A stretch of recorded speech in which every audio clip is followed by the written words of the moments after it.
बाज और बिल्ली की कहानी। एक जंगल में एक बड़ा सा बरगद का पेड़ था। उस पेड़ के छाल में एक बूढ़ा बाज रहता था। वह बाज अंधा था। इसके कारण वह कहीं बाहर नहीं जा पाता। उस पेड़ पे बहुत सारे पंछी भी घोंसला बनाकर अपने बच्चों के साथ रहते थे।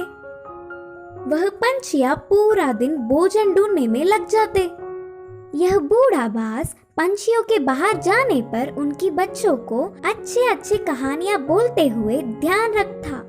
शाम को घर लौटने वाले पंछी उनके लाए हुए भोजन में थोड़ा सा बाज को भी देते। ऐसे समय बीतता गया। एक दिन वहाँ से गुजरता हुआ एक बिल्ली पेड़ पे खेल रहे पंछियों के बच्चों को देखा। आहा, बच्चे बहुत नरम हैं। इनका मांस तो बहुत ही अच्छा होगा। इतने स्वादिष्ट खाने को मैं अपने सामने रखकर पूरा जंगल घूमता रहा। सोचकर उन्हें खाने उस पेड़ पर चढ़ गया। उस बिल्ली को देख सारे पंछियों के बच्चे डर के चिल्लाने लगे। वह आवाजें सुनकर बाज शाल से बाहर आकर कौन है वो करके गुस्से में चिल्लाया। उस चिल्लाहट सुनते ही बिल्ली के ऊपर के प्राण ऊपर ही गए। उधर उन बच्चों के अलावा कोई नहीं सोचकर पेड़ चढ़ गया था। पर अब बाज को देख कांपने लगी। बचने के लिए उसे कोई रास्ता नहीं दिखा। जो होगा सो होगा सोचकर साहस करके कहा, हाँ, मैं एक बिल्ली हूँ। आपके आज्ञा के बिना इस पेड़ पर चढ़ के आने के लिए माफी चाहता हूँ। तब तुरंत बाज, क्या तुम बिल्ली हो? पहले इस पेड़ से उतरकर चले जाओ, नहीं तो तुम्हारे प्राण ले लूंगा, बोलकर चेतावनी दी। हाँ, पर अब गुस्सा ना हो। मेरा जन्म बिल्ली जात का होने पर भी उस जात के लक्षण नहीं आए। मैं मांस नहीं खाता, ऊपर से ब्राह्मण हूँ। इस जंगल के पंछी जानवर तुम सब बहुत ही अच्छे हैं करके तुम्हारे लिए अच्छा ही सुनकर तुमसे दोस्ती करने के लिए आया हूँ। बिल्ली ने बहुत ही होशियारी से कहा। बिल्ली के बातें सुनकर बाज बहुत खुश हुआ। इससे बिल्ली बाज की और तारीफ करने लगी। उस दिन से दोनों अच्छे दोस्त भी बन गए। तब से हर दिन वह बिल्ली पंछियों के ना होने के समय पर बाज के पास आकर 1 घंटा बातें करके चली जाती। बिल्ली के मीठे मीठे बातों से पंछियों के बच्चे उससे अच्छे से मिल गए। ऐसे कुछ दिन बीत गए। फिर मौका देख हाथ आए हुए हर एक बच्चे को खाना शुरू कर दिया। बिल्ली खाने के बाद बिना किसी को दिखे उन बच्चों के हड्डियों को बाज के रहने वाले छाल में फेंक दिया। आगे आगे पेड़ पे रहने वाले पंछी अपने बच्चों को गायब होता देख वह सब एक दिन इकट्ठा होकर बाज के पास आकर अपने बच्चों के गायब होने वाले खबर पूछे। अंधा बाज उसे कुछ नहीं पता, लेकिन सारे पंछी बाज के घर जाकर देखा तो पूरा छाल पंछी के बच्चों की हड्डियों से भरा पड़ा था।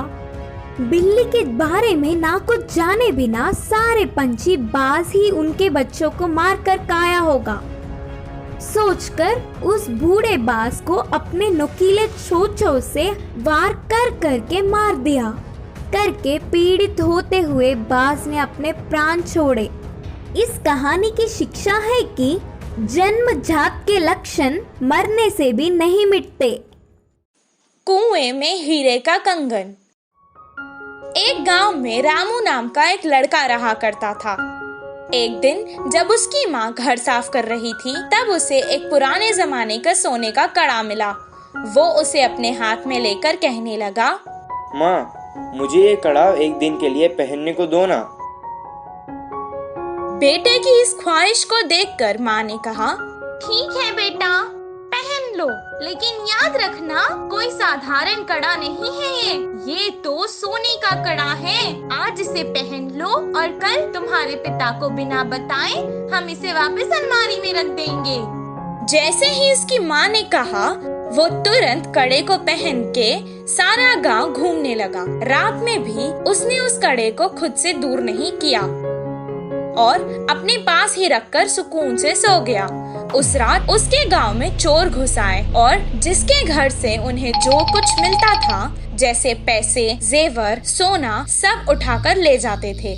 सुबह जब उसके गांव वालों को पता चला कि उनकी सभी मूल्य चीजें चोरी हो चुकी हैं, वो सब शोर मचाने लगे। कितना ढूंढने पर भी चोर का पता नहीं चला।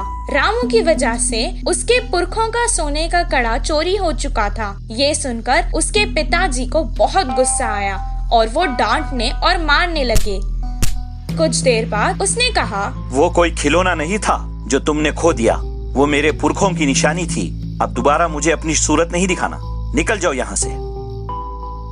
बेटे को कड़ा देने के लिए वो अब अपनी पत्नी को भी डांटने लगा। वहीं रामू अपने पिता से मार खाकर बहुत दुखी होकर घर से रोते रोते निकल गया। पास के बगीचे में जाकर एक बड़े पेड़ के नीचे रोता हुआ वो बैठ गया। वहीं पेड़ के नीचे जो चोर ने उसका कड़ा चुराया था, वो चोरी किया हुआ सामान वहां बंटवारा कर रहे थे। वो दोनों चोर जोर जोर से बात कर रहे थे। ये सुनकर रामू को पता चल गया कि वो वही चोर है। वो धीरे से वहां से उठा और कुएं के पास जाकर कुएं में देखकर रोने लगा और कहने लगा कि उसके हीरों का कड़ा कुएं में गिर गया है। उसके रोने की आवाज सुनकर चोर उसके पास आए और रामू से पूछने लगे कि वो क्यों रो रहा है। रामू ने जवाब दिया, मेरे दादा बहुत बड़े पंडित थे और उन्होंने एक जमींदार के पास पूजा की थी, तो उन्होंने उन्हें तोहफे में एक हीरो से भरा हुआ सोने का कड़ा दिया था। वो कड़ा मैं मेरे घर वालों को बिना बताए पहन कर आ गया था और यहाँ आकर खेल रहा था और अचानक मेरे हाथ से वो कड़ा फिसल कर गिर गया था। जब मैं उस कड़े को हाथ लगाता था तब भी वो मुझे डांटते थे और अगर मैं उन्हें बताऊंगा कि मेरे हाथ से वो कुएं में गिर गया तो वो मुझे मार देंगे। हीरो का कड़ा कुएं में है सुनकर ही वो दोनों लड़ने लगे कि कौन कुएं में जाकर कड़ा लाएगा। दोनों अपने हाथ में रखे सामान को जमीन पर रखकर एक साथ कुएं में कूद गए। जैसे ही रामू ने ये देखा, वो तुरंत पैसे और जेवर लेकर भागकर गांव वापस आ गया। आकर गांव के बड़ों को उन चोरों के बारे में बताया।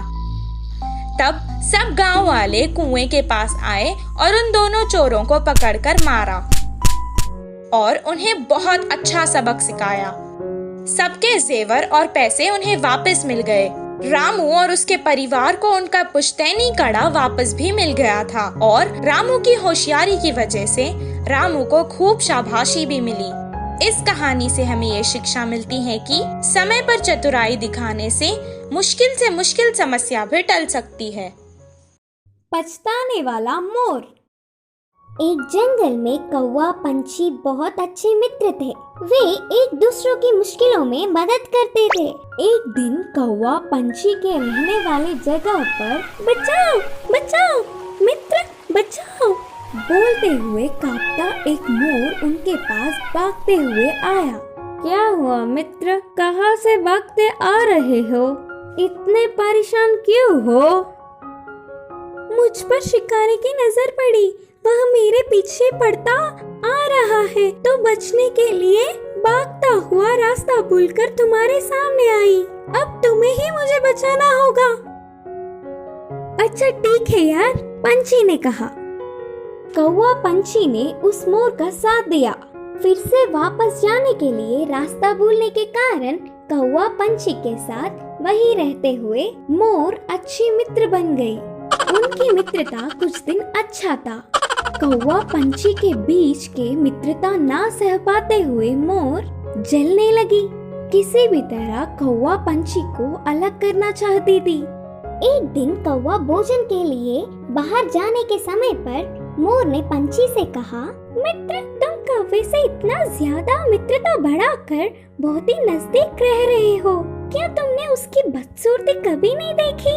उसे देख सब चिढ़ जाते हैं। तुम्हारा उससे दूर रहने में ही भलाई है। मैं जो कहनी चाहती थी वो कह चुकी, बाकी तुम्हारी मर्जी।